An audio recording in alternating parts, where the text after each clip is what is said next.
Hello বন্ধুরা, তোমরা সবাই কেমন আছো? আশা করি ভালো আছো। আবারও একটা নতুন একটি ভিডিও নিয়ে চলে আসলাম তোমাদের কাছে। দেখো কি করি। আমি বানাবো ফুলকপি আলু দিয়ে আর টমেটো দিয়ে একটি নতুন রেসিপি, যেটা রুটির সাথেও ভালো লাগে আর ভাতের সাথে খেতেও খুব ভালো লাগে।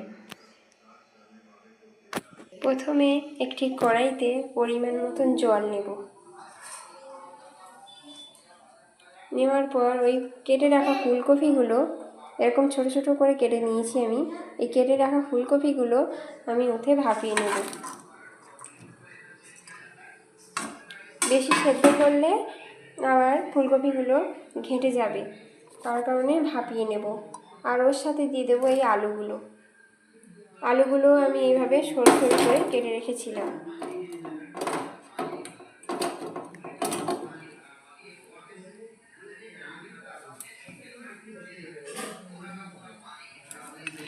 এভাবে আলুগুলো জলে আমি ডুবিয়ে দেব। দেওয়ার পর ঢাকনির সাহায্যে আমি এটা ঢেকে রাখবো। দেখো এটা ফুটে গেছে। এবারে আমি এটাকে নামিয়ে নেব।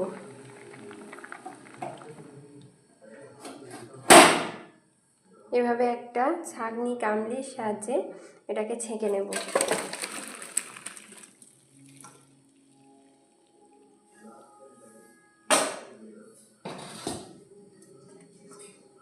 বেশি সেদ্ধ হয়ে গেলে আবার ঘেঁটে যাবে, ওই জন্য একটু ফুটিয়ে নিলাম। এবারে একটা কড়াই বসাবো। কড়াইটা গরম হয়ে আসলে আমি এবারে একটা পরিমাণ মতো তেল দিয়ে দেবো।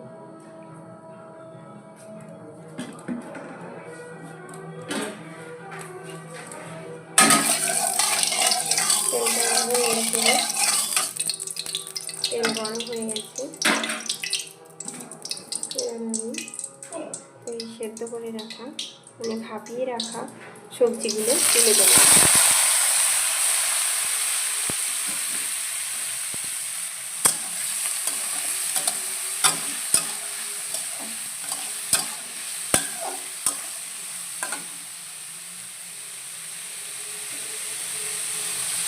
ফুলকপিটা একটু না ভাপিয়ে নিলেও হয় না, অনেক রকম কীটনাশক দেওয়া থাকে তো সেই জন্য।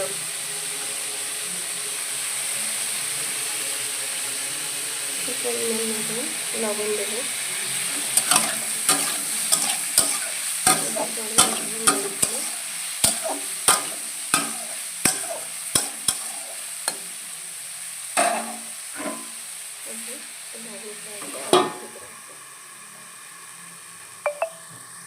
দেখি ঢাকাটা খুলি।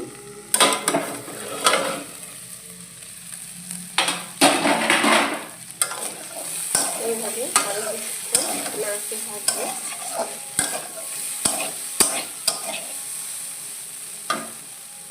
পাতিয়ে দিলাম, ভেঙে যাবে। এবার নাড়বো।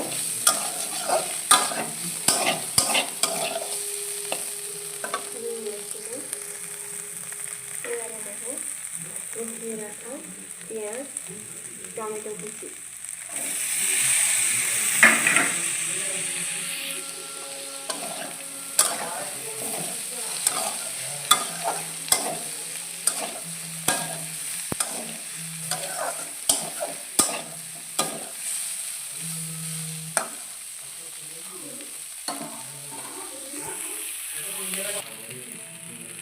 ভাজাটা আমার হয়ে এসেছে। এবারে দেবো পরিমাণ মতন স্বাদ মতন লঙ্কার গুঁড়ো।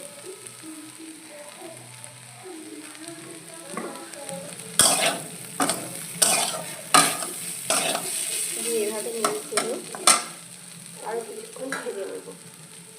নেওয়ার পর সবার লাস্টে দেবো ধনে পাতা কুচি।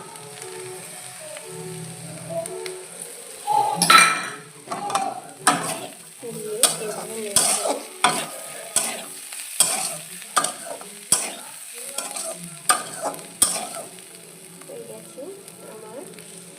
রান্না রেডি। আমার রান্না রেডি। এবারে এটা গরম গরম ভাত বা রুটির সাথে খেতে খুবই সুন্দর লাগে। কিরম বানিয়েছে তুই দেখি তো, আমার খিদে বেড়ে যাচ্ছে।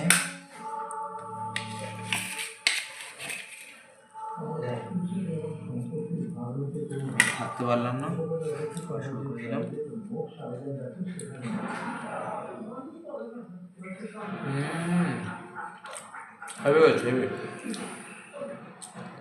রুটির সাথেও খুব ভালো লাগে এটা খেতে। রুটির সাথেও ভালো লাগবে খেতে।